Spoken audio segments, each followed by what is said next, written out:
From the Aishin Broadcast Studio, it's What's Trending, brought to you by Apex.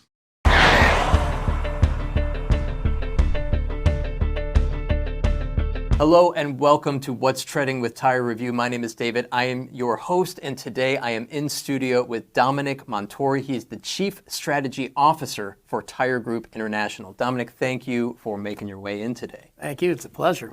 So, of course, you've got this long, storied history in the tire industry, but you're fairly new with Tire Group International. So, tell me just a little bit, how is that going for you? It's been fantastic. It's really a full circle moment for me. I started out in this industry in 1997 with a family-owned business, and now I've been through private equity, through publicly traded organizations, so it's really nice to be back to a family-owned business. That is fantastic, fantastic. So, obviously you were hired for a reason. What are some of your goals for Cosmo Tire going forward? Yeah, really it's just all about scaling, but scaling the right way, making sure that we align ourselves with like-minded distributors that really see the value in investing in brands and how we go to market. We invest significantly into marketing and into our product development pieces. So those are really key and core to us.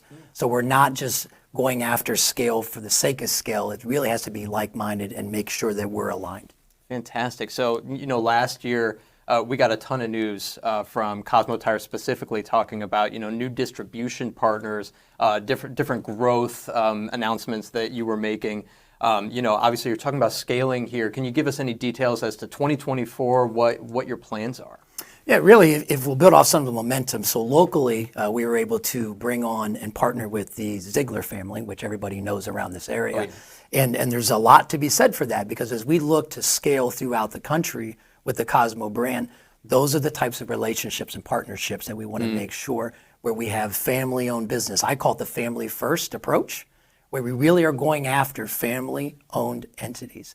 And there's really advantages to being able to do it that way. You think about decision-making, agility, all those things are key, being able to really react quickly or anticipate what's going to happen within the marketplace and have a shared partnership and what that vision looks like, all the way into product development. We want to make sure that they have a seat at the table when we build our products and how those product life cycles are managed. We want their feedback for all of that. That's fantastic. And so, when a tire dealer decides like, hey, I might be interested in carrying Cosmo Tire products, what are they typically looking for from you, from your company? What's that relationship typically look like? Yeah, well, first and foremost, it's exclusive territory. So we really are able to walk in and say we can sit down and we can have a protected territory where they know if they're going to invest equally as partners into this, they know what that investment's going to look like, that they're not worried about having conflicts within that particular territory, and they see a value in that. Yeah. And not only for them, but also from the consumer lens, when we think about managing that competition within their marketplace, that's also a significant value for that. When we think about the way we go to market, our branding, our branding architecture, the names Mucho Macho, El Jefe, El Tigre, those are really catchy names that people from a consumer lens, really it's hard to separate as a brand. And when you go into a marketplace with all the other competitors in that space, it's easier, we believe, in the way that we approach branding to have those names that are different. We'll have a Grip It XT, we're going to have a Rocket RT, we're going to have a current EV line that's coming out. So that we're very thoughtful in how we name everything, and then the investments behind all of that also matter. So I think that's a perfect segue. Before we had this conversation, we were talking, and you were saying that you're trying to position Cosmo Tires as more of a brand and not as a tire company. Correct. What does that mean to you? What is your strategy there? Yeah, and I think when we look at brand as a consumer, usually there's a more of emotional connection to a brand versus an individual product. And I think our approach to that is simple. We think that inherently, as we continue to scale and build the brand, the way we're going to express ourselves happens to be through tires, but it's a brand lens first. And we just think that's a much more powerful connection all the way through for our dealers and then ultimately to the consumers as they're looking to differentiate themselves as individual consumers.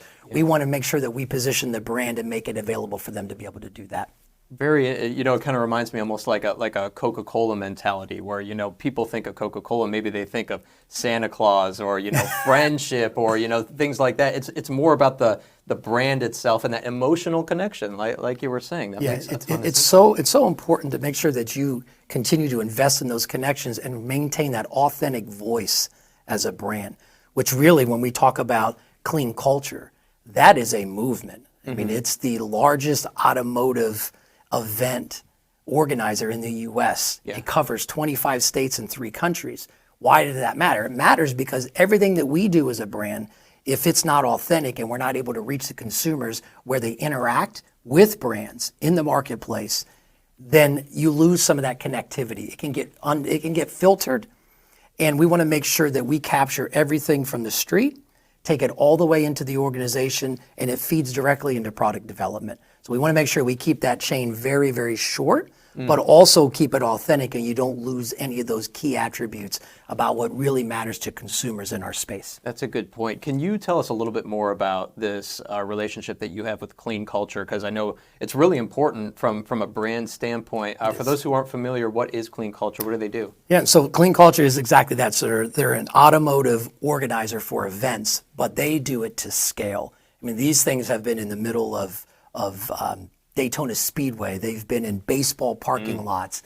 And it's really about a lifestyle. We consider ourselves to be a lifestyle brand at Cosmo, and we really want to connect with other like-minded organizations that really reflect those values that we have. So it's part music festival, it's part car show, there's drifting involved. And Nick, the founder and owner of that, was familiar with our factory sponsor drivers, Amber and Zach. Zach happens to be our marketing director as well. And Zach was able to convince Nick to try a set of our Mucho Macho tires. And once he had that experience, he was all in, and it made sense for the 2 organizations to come together. So we're super excited about that, not just today, but also what that's going to mean years from now. But you think of it from a product development lens, you're going to get access to 25 different states of consumers, as well as 3 other countries, where you're going to get that direct feedback about what's important to them, that we get to take and continue to drive the next life cycle of what products will be for Cosmo. Presented from the Aishin Broadcast Studio at Babcock's Media. So from your standpoint, from your brand, you are you're giving your tires to this event for different reasons. What else are you gaining from this partnership? Yeah, really the exposure. And you think about, as you invest in a brand, there's a certain group of consumers. Not all consumers are always going to be attracted to your brand, but we feel that we align perfectly with what this represents from a culture perspective, from a lifestyle. We want to make sure that we remain really, really dialed in to that set of consumers. Because this is across all demographics. And while you may see footage that shows a younger demographic at times, but when you actually go in person, it is across from 80 to 8. And it's a very family-friendly environment, and that's really important to us as well. Sure. I want to switch topics for a moment over to, so I'm aware of at least 3 products that you have coming out in 2024.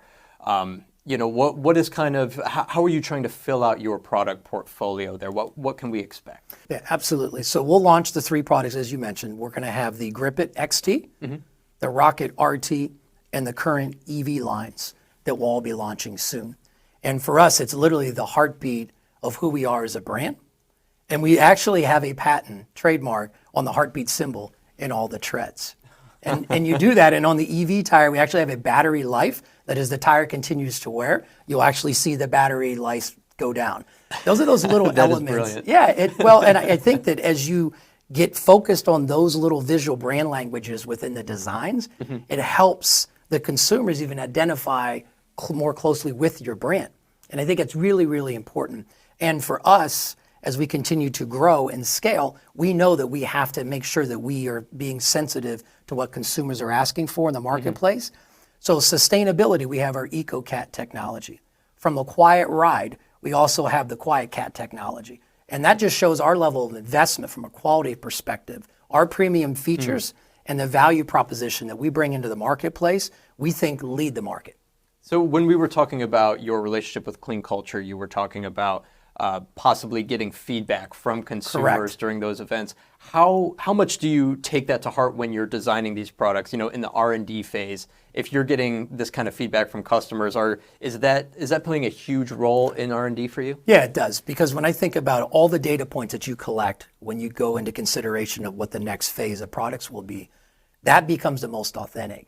Because you can go out and hire a third-party firm to go out and do it for you, but we do these in person. I think it's really important to take that grassroots approach to everything that we do. So product development, marketing, all these things we control in-house.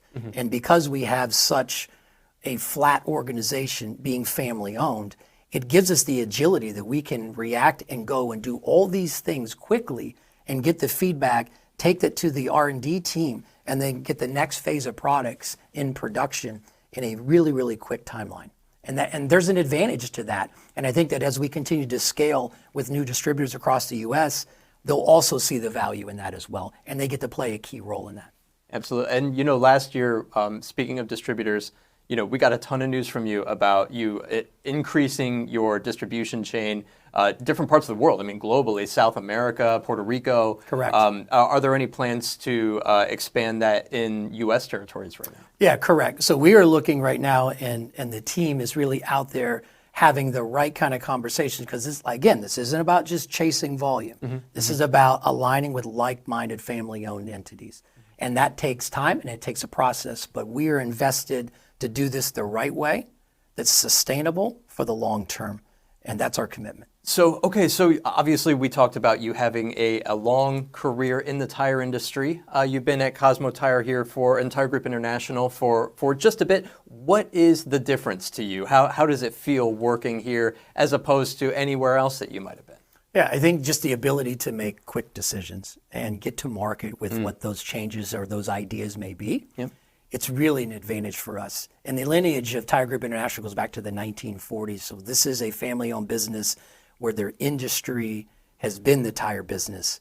And when you think about that, we have expertise across a multitude of market segments. We think that that's also a strength. Being able to offer exclusive territories from a brand, from the Cosmo perspective, is also invaluable. When I think about dealers and when they invest in brands, it's important that they're able to manage what that competition looks like, what the product screen looks like, and ultimately the retailers, how they manage their product screen, and being able to have the margins that they expect all the way through that value chain. Yeah. Really important. Oh, it's important to everybody, absolutely. Well, thank you so much for coming in today. I do really appreciate your time here. This is a fascinating conversation for me. Enjoyed it. Absolutely. And thank you all for joining us today. Take care.